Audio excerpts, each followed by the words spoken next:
नमस्कार दोस्तों, आपका स्वागत है आपके अपने YouTube चैनल पवन फोरटेक पर। तो आज की इस वीडियो में MS एक्सेल में हम सीखने वाले हैं 10 फॉर्मूले जो MS एक्सेल में अक्सर यूज़ होने वाले हैं।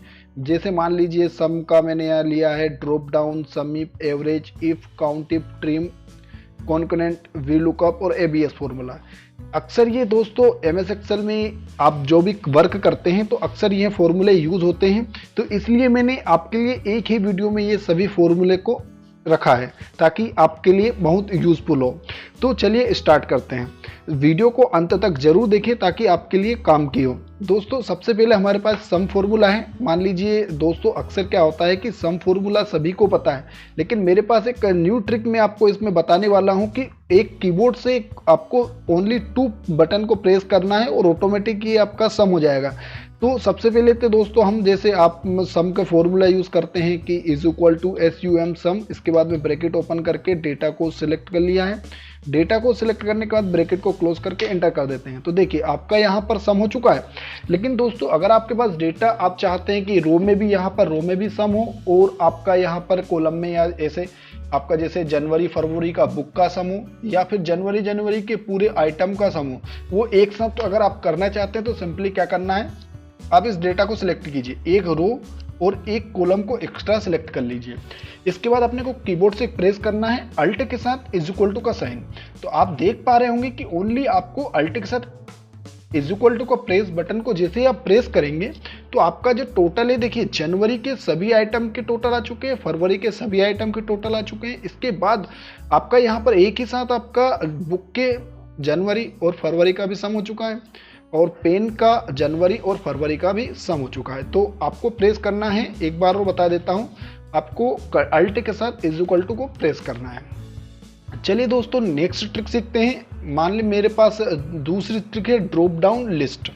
तो दोस्तों ड्रॉप डाउन लिस्ट का क्या होता है कि अक्सर हम किसी भी ऑफिस में काम करते हैं तो जैसे कुछ कंपनियों के नाम या प्रोडक्ट के नाम हमें बार बार एंट्री करना होता है।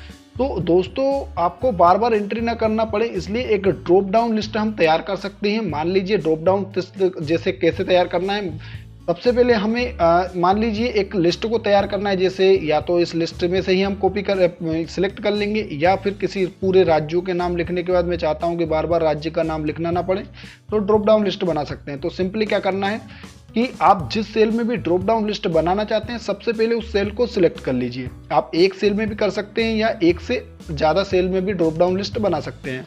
मान लीजिए मैंने इस सेल को सिलेक्ट किया, इसके बाद में हमको मेन्यू बार में जाना है। मेन्यू बार में अपने को सबसे पहले डेटा पे क्लिक करना है। इसके बाद अपने को डेटा वैलिडेशन पे क्लिक करना है और सबसे फर्स्ट वाले ऑप्शन पे क्लिक करके ओके करना है। ठीक है, इसके बाद एक अपने पास यहाँ और कुछ ऑप्शन खुलेंगे। इस ऑप्शन में आपको यहाँ पर एनीवन की जगह यहाँ पर आपको करना है लिस्ट। इसके बाद में सोर्स बोल रहा है। सोर्स का मतलब कि आप कौन सा डेटा अब चढ़ाना चाहते हैं। तो मैंने सोर्स में ले लिया कि कुछ ये आइटम में बार बार चढ़ाना चाहता हूँ। तो ये डेटा को मैंने जैसे ही सिलेक्ट किया तो देखिए यहाँ पर ये डेटा आपका चढ़ चुका है और आपको यहाँ पर अपलोड करना है। अपलोड करने के बाद ओके कर दीजिए। तो दोस्तों आप देख पा रहे होंगे जैसे मैंने किया तो यहाँ पर एक ड्रॉप डाउन का ये आपको बन चुका है, एरो का निशान आ रहा है।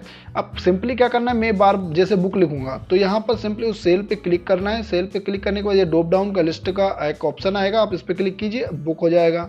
आप यहाँ पर जाइए पेन ड्रॉप डाउन लिस्ट। तो ये आपको क्या है कि बार बार टाइप करने की जरूरत नहीं पड़ेगी, आप जो चाहते हैं वो आराम से टाइप कर सकते हैं। तो दोस्तों ड्रॉप डाउन लिस्ट का ये काम होता है कि आपको बार बार किसी भी डेटा को टाइप करने की जरूरत नहीं होती है। चलिए दोस्तों नेक्स्ट ट्रिक सीखते हैं। नेक्स्ट ट्रिक हमारे पास है यहाँ पर सम इफ की। तो दोस्तों सम इफ का मतलब क्या होता है कि मान लीजिए मेरे पास कुछ डेटा तैयार रखा हुआ है। अब मेरे पास ये छोटा डेटा है, लेकिन अगर मेरे पास इससे ज़्यादा 100 या 150 या 200 या 500 1000 कुछ भी डेटा हो तो उसमें सबसे पहले मैं चाहता हूँ कि अगर बुक का टोटल कितना हुआ है, टोटल सेल, या पेन की टोटल सेल कितनी हुई है, या कॉपी, जो भी आप चाहते हैं, तो आपको सिंपली एक क्लिक में आपको ये डेटा मिल जाए तो कितना आसान हो। क्योंकि आप इस डेटा में सर्च करेंगे बुक, इसके बाद में टोटल सेल देखेंगे तो इसमें थोड़ा सा टाइम खर्च हो सकता है। तो सिंपली अपने को सम इफ फॉर्मूला से आप अपने काम को आसान कर सकते हैं। इसके लिए सबसे पहले अपने को इज इक्वल टू लगाना है, इसके बाद SUM सम, इसके बाद इफ लिखना है और सम इफ के बाद में फॉर्मूले के में बोल रहा है ब्रैकेट को ओपन करना है। ब्रैकेट को ओपन करने के बाद बोल रहा है रेंज। रेंज का मतलब क्या होता है कि इस डेटा जो आपने डेटा बनाया है उस डेटा को सिलेक्ट कर लीजिए। सिलेक्ट करने के बाद कोमा लगाइए। कोमा लगाने के बाद में बोल रहा है कि क्राइटेरिया, जहां भी आप डेटा जैसे बुक लिखेंगे तो उसका टोटल आए, पेन से लिखे तो उसका। तो क्राइटेरिया का मतलब होता है कि किसी भी एक ब्लैंक सेल पे आप क्लिक कर लीजिए। इसके बाद में यहाँ पर अपने को कोमा लगाना है। इसके बाद बोल रहा है सम रेंज। जैसे सम रेंज का मतलब ये है कि अब ये टोटल, तो मैं चाहता हूं जैसे मैं बुक टाइप करूं तो मेरे पास टोटल लिख के आ जाए, कि टोटल सेल लिख के आ जाए। तो अपने को यहाँ सम रेंज यानी कि ये चाहिए मुझे रिजल्ट, तो इसको अपने को सिलेक्ट करना है। इसके बाद ब्रैकेट को क्लोज करके एंटर करेंगे। तो देख पा रहे होंगे जैसे मैंने ये ब्लैंक सेल पे क्लिक किया था, यहाँ पर लिखता हूँ मैं बुक। बुक लिखने के बाद जैसे एंटर करूंगा तो देखिए नीचे वाली सेल में आपको सेल टोटल शो करने लगेगा। उसी तरह अगर मैं यहाँ पर कॉपी लिखता हूँ, जैसे ही कॉपी लिखूंगा और एंटर करूंगा तो डेटा आपका ऑटोमेटिक चेंज हो जाएगा, यानी कि जो आपका है वो टोटल दिखाने लगेगा। जैसे मैंने यहाँ टेप्स लिखा, टेप्स लिख के जैसे एंटर करूंगा तो देखिए 17,867 रुपये की आपकी जो है सेल्स हुई है। इस तरह आप अपने समी फॉर्मूला यूज कर सकते हैं। इसके अलावा नेक्स्ट फॉर्मूला हमारे पास है दोस्तों एवरेज का।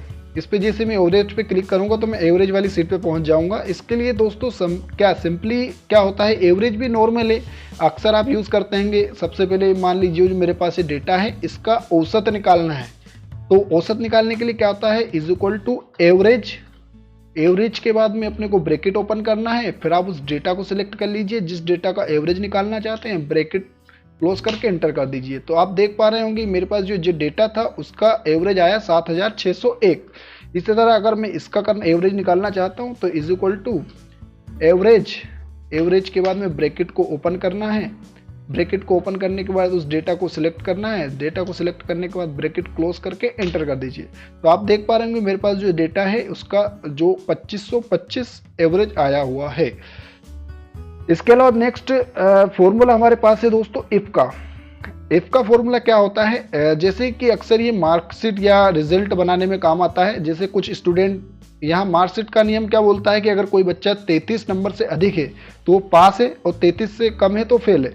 तो इस तरह हम सम इफ फॉर्मूला यूज कर सकते हैं। जैसे मान लीजिए मेरे पास ये डेटा दिया हुआ है, अब मैं चाहता हूँ पास और फेल इन बच्चों को लगाना चाहता हूं कि अगर वो 33 से ज़्यादा है तो पास, 33 से कम है तो फेल। तो डेटा भी छोटा है लेकिन अगर आप बड़ा हो तो उसमें आपको फॉर्मूला ही लगाना पड़ेगा। तो सबसे पहले हमें इज इक्वल टू इफ लिखना है। इफ लिखने के बाद ब्रैकेट को ओपन करना है। अब लॉजिकल टेस्ट बोल रहा है कि आपको क्या करना चाहते हैं, तो मैं इस सेल पर क्लिक कर लेता हूँ। इसके बाद बोलता हूँ कि फॉर्मूले में कि इज इक्वल टू अगर ग्रेटर देन 33 से अधिक हो तो ये बच्चा क्या हो जाए, पास हो जाए। तो डबल कोड में पास लिखना है और डबल कोट क्लोज करना है। इसके बाद कोमा लगाना। अगर ये 33 से कम हो तो ये ऑटोमेटिक फेल हो जाए, तो डबल कोट में आपने को लिखना है फेल। फेल के बाद में डबल कोट को क्लोज करके करना है और एंटर करना है। तो देखिए आपका ये देखिए जिससे इस बच्चे को 50 नंबर आए हैं तो इसके जो ये पास शो कर रहा है। अगर मैं सभी में चाहता हूँ पकड़ के सिंपली नीचे तक खींच दूंगा तो आप देख पा रहे होंगे कि ये डेटा सब में आ चुका है। अगर इसके नंबर 34 है तो ये पास है, 29 है तो फेल है, 100 पास, 17 फेल। यानी कि मैंने जो फॉर्मूला लगाया था वो देखिए यहाँ देख पा रहे होंगे, अगर 33 से अधिक है तो पास, 33 से कम हो तो फेल। इस तरह आप इस फॉर्मूला लगा सकते हैं। इसके अलावा दोस्तों हमारे पास आपका छठा फॉर्मूला है काउंट इफ। काउंट इफ का मतलब क्या होता है दोस्तों, मान लीजिए काउंट का मतलब सिंपली है कि काउंट करना, किसी संख्याओं को जोड़ना। अब मान लीजिए मेरे पास कुछ डेटा दिया है, यहाँ पर प्रोडक्ट के नाम दिए हुए हैं। अब मैं चाहता हूँ कि प्रोडक्ट के नाम, जैसे ये बुक है, ये बुक है, ये बुक है, या ये पेन पेन पेन। अब मैं चाहता हूँ कि अभी डेटा छोटा है लेकिन अगर आपके पास बड़ा हो तो आप कैसे काउंट करेंगे, तो सिंपली फॉर्मूले के माध्यम से कर सकते हैं। इसके लिए अपने को सबसे पहले इज इक्वल टू लगाना है। इसके बाद लिखना है काउंट। काउंट के बाद में काउंट इफ, इसके बाद ब्रैकेट को ओपन करना है। अब बोल रहा है रेंज, तो आप इस लिस्ट को, यहाँ पे ये रेंज है हमारी, ये रेंज को सिलेक्ट कर लेते हैं। सिलेक्ट करने के बाद में ये बोल रहा है कि क्राइटेरिया, कि आप क्या लिखें कि सर्च हो। तो क्राइटेरिया का मतलब होता है कि जो लिखेंगे वो सर्च होगा। तो एक ब्लैंक सेल पे हम क्लिक कर लेते हैं। इसके बाद में और ब्लैंक सेल पे क्लिक करने के बाद में यहाँ हमने को ब्रैकेट को क्लोज करना है और एंटर कर देना है। तो आप देख पा रहे होंगे जैसे मैं यहाँ पर बुक लिखता हूँ, बुक लिखकर जैसे एंटर करूंगा तो दिखाएगा कि आपका जो बुक की काउंट संख्या 2 है। उसी तरह मैं अगर यहाँ पर लिखूंगा पेन, पेन लिखने के बाद जैसे एंटर करूंगा तो पेन की संख्या यहाँ पर 3 है। इस तरह आप हजारों लाखों डाटा में से भी आप सर्च कर सकते हैं कि हमारा आइटम कितनी बार काउंट हुआ है। एक बार और ये फॉर्मूला आपको दिखा देता हूँ। यहाँ पर जैसे इज इक्वल टू लगाना है, इज इक्वल टू के बाद लिखना अपने को काउंट इफ लगाने के बाद में ब्रैकेट को अपने को यहाँ ओपन करना है। ब्रैकेट को ओपन करने के बाद दोस्तों इज इक्वल टू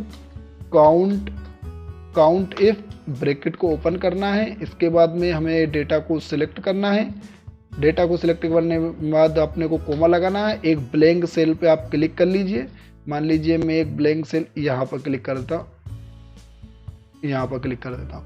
इसके बाद में ब्रैकेट क्लोज करके एंटर करेंगे तो आप देखिए जहाँ ब्लैंक सेल पे मैंने किया उस पर लिखना है पेन।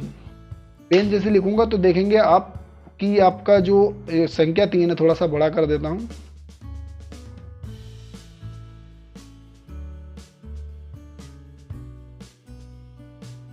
और आप यहाँ जैसे बुक लिखेंगे तो बुक लिखते ही जैसे एंटर करेंगे तो आपका यहाँ पर काउंट होके जाएगा कि बुक की संख्या 2 है।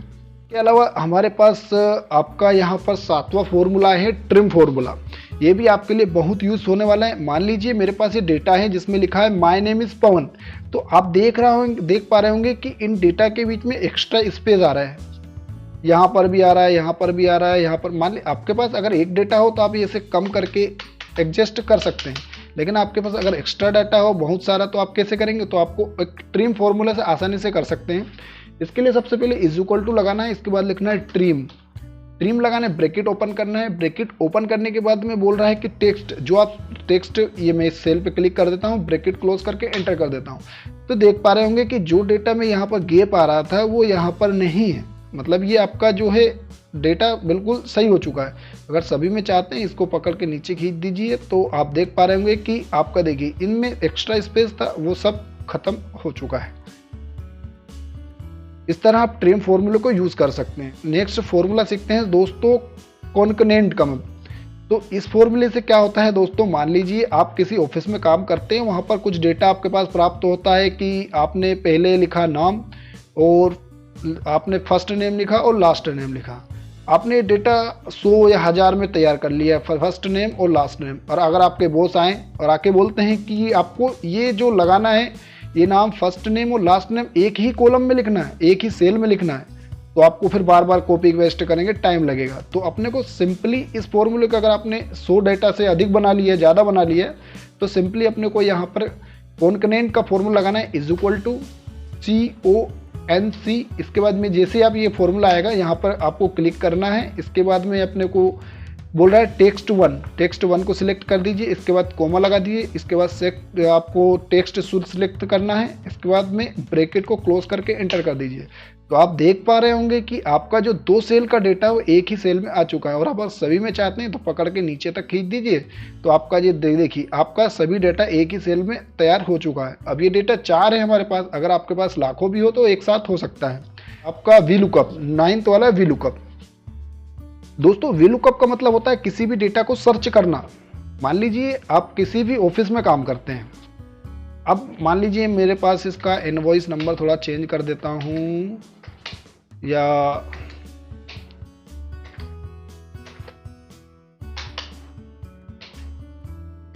अब मैं चाहता हूं कि इन इनवॉइस नंबर से मैं चाहता हूं मेरे पास कुछ डेटा है, अब इनवॉइस सर्च करूं तो मेरे को यहाँ पर वो दिखा दे कि इस इनवॉइस से टोटल सेल इतनी हुई है। तो अपने को VLOOKUP से कर सकते हैं। देखिए अपने को सबसे पहले फॉर्मूला लगाना है, इज इक्वल टू VLOOKUP लिखने के बाद में अब बोल रहा है कि लुकअप वैल्यू। तो आप क्या सर्च, जैसे मैं VLOOKUP वैल्यू किसी भी ब्लैंक सेल को क्लिक कर देता हूँ, मैंने ये कर दिया। इसके बाद में सिंपली कोमा लगाना है। इसके बाद बोला टेबल एरे मतलब जो आपने टेबल तैयार की है उस टेबल को सिलेक्ट कर लीजिए। सिलेक्ट करने के बाद एक कोमा लगाना है। कोमा लगाने के बाद बोल रहा है कॉलम इंडेक्स नंबर। आप क्या चाहते हैं कि जो आपको रिजल्ट में आए, तो अब मैं चाहता हूं कि जैसे मैं इनवॉइस नंबर डालूं तो मेरे पास टोटल सेल लिख के आ जाए कि इस इनवॉइस नंबर पर मेरी इतनी सेल हुई है।